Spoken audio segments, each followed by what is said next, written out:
José María Luna, socio de Luna Sevilla Asesores Patrimoniales. Muy buenos días. Eva, muy buenos días.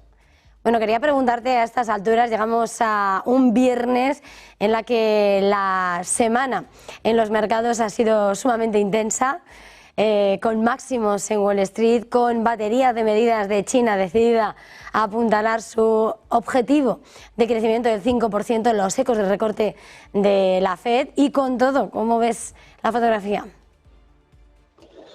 Pues la veo bastante bien, Eva, la veo bastante optimista, ¿no?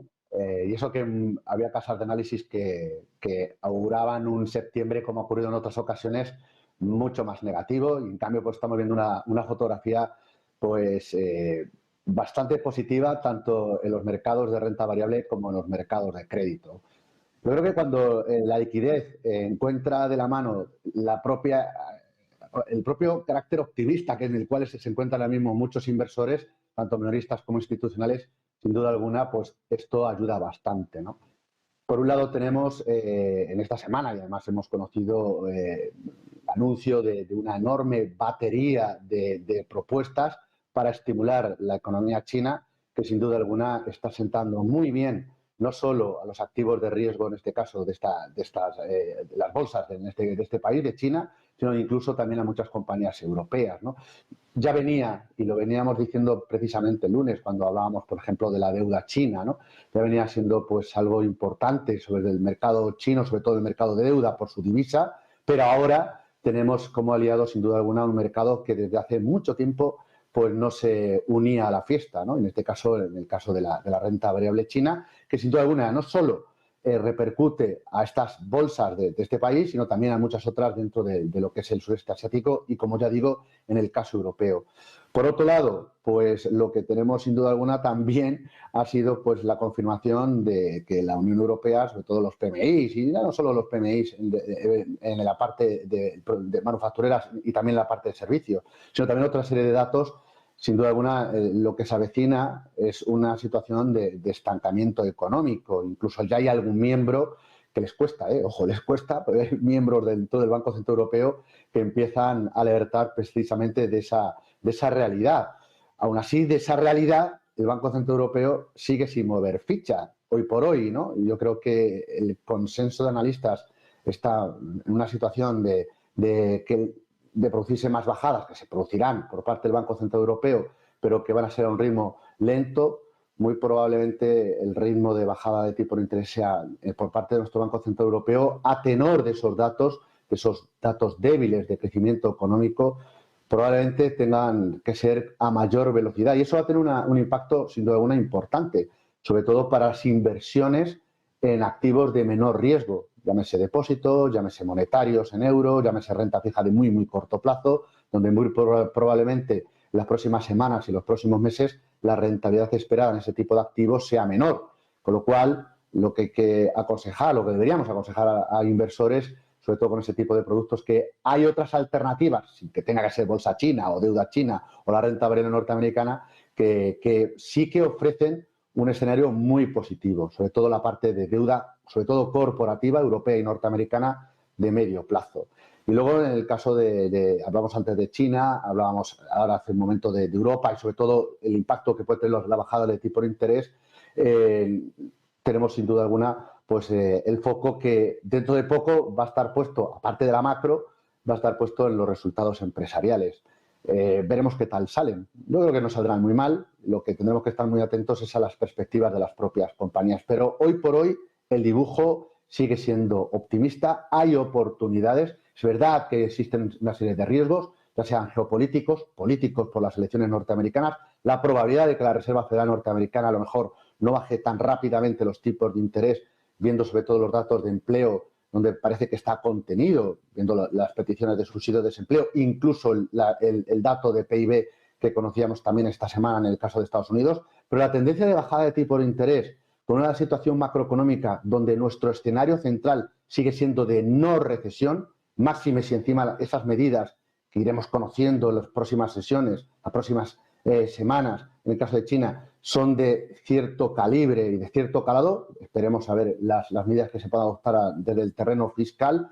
No cabe la menor duda que sin duda alguna es un buen caldo de cultivo para oportunidades de inversión, que puede pasar desde la bolsa china, que puede pasar por parte del renminbi, como decíamos el lunes en el paso corto vista larga, que puede pasar por empresas de pequeña y mediana capitalización, tanto en Europa como en el caso de Estados Unidos. Y como decía hace un momento, no nos olvidemos de los productos más conservadores, donde muchos de los telespectadores, muchos de los inversores españoles siguen acumulando mucha liquidez, mucho dinero en depósitos monetarios, deuda de súper corto plazo, que muy probablemente en los próximos meses cada vez obtengan menor rentabilidad, y en cambio hay otras alternativas que pudieran ofrecerle un buen binomio rentabilidad-riesgo.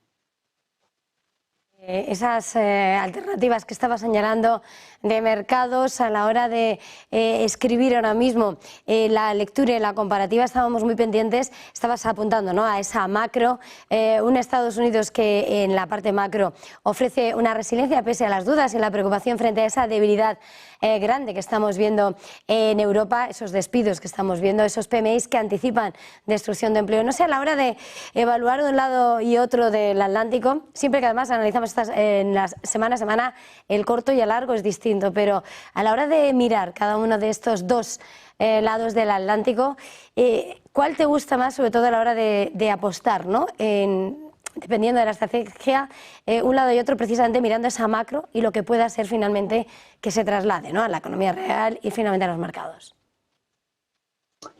Pues depende del sector y depende de qué tipo de compañías, ¿de acuerdo?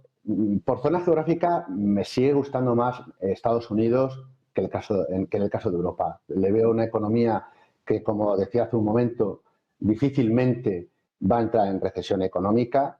Lo estamos viendo en los datos que cada semana vamos conociendo. Por ejemplo, los datos de PMI en Estados Unidos, hemos visto como el PMI de servicio, bueno, pues sigue estando en fase expansiva, por encima de 50. Otra cosa es el PMI manufacturero, que pues un mes más, creo que son 5 meses consecutivos, está en fase de contracción. Pero la parte de servicios, que además es la que más aporta, en este caso, al crecimiento de la primera economía del mundo, en este caso Estados Unidos, sigue en fase de expansión. Y eso es importante, unido pues, a datos tan relevantes como la construcción de viviendas nuevas, que eso puede, sin duda alguna, rebajar una de las partidas muy importantes en el IPC norteamericano, que sobre todo es el alquiler de viviendas, la construcción de más número de viviendas en Estados Unidos, pues a la larga podría también rebajar un poquito el suflé de la preocupación en cuanto a la inflación de servicios de la primera economía del mundo. Todo eso mantiene una situación en la cual, si tienes además de aliado la Reserva Federal norteamericana, donde en las palabras de Jerome Powell, tanto en Jackson Hole como en la última comparecencia, claramente está en una posición de ser bastante dovish, no cabe la menor duda que el mercado norteamericano como zona geográfica me gusta. Ahora bien, en Europa podemos encontrar muy buenas oportunidades, ya sean empresas de dividendo o en aquellas compañías con una orientación exportadora, si China fuera capaz de empezar a reactivar. China y otras economías de la zona. Y eso quizás es lo que el mercado, sobre todo en las últimas sesiones, ha ido descontando. Claro, el euro no juega muy a favor, de momento, en ese sentido. De ahí que, bueno, pues yo no soy nadie, a lo mejor, para comentar absolutamente nada al Banco Central Europeo, donde habrá gente mucho más sesuda. Pero yo creo que la realidad apremia en el caso de Europa, y mantener los tipos reales donde se encuentran, en la zona euro, yo creo que es muy peligroso, y a la larga pues probablemente tengan que apretar el acelerador de las bajadas de tipos de interés. Eso, sin duda alguna, también vendría muy bien a la renta variable, sobre todo si hay otras partes del mundo que empiezan a reactivarse económicamente. Quizás no venga bien, como decía hace un momento, los productos de menor riesgo, como pueden ser los depósitos o los monetarios. Con ese contexto, José María, siempre buscando el lado de la inversión, esas oportunidades, ¿qué fondos nos puedes recomendar para este viernes? Podría recomendar muchos y seguramente la semana que viene hablaremos de algunas ideas muy en concreto, ¿no? Sobre todo, ya digo, el lunes en el paso corto, vista larga. Pero en el caso de la renta variable china, evidentemente es una inversión que hoy por hoy no es apta para todo tipo de inversores, pero sobre todo pensando en el inversor más agresivo, dinámico, agresivo, pues ideas como pueden ser el Fidelity China Focus, por poner un ejemplo, ¿no? Renta variable china, centrada sobre todo en unas empresas de mayor capitalización y que, insisto, pueden verse beneficiadas por esas medidas, entre ellas que estamos hablando de que pueden ir al mercado bursátil más de 6.000 millones de euros. Creo recordar que son unos 800.000 millones de yuanes lo que se ha hablado como estímulo a los mercados bursátiles chinos. Estos, traducido a euros, serían algo más de 6.000 millones. Evidentemente, es mucha la cantidad, no cabe una duda, junto con otro tipo de medidas. China, bueno, pues hemos hablado del Fidelity China Focus, una de las ideas de tantas, ¿no? Renta variable a nivel de pequeñas y medianas compañías.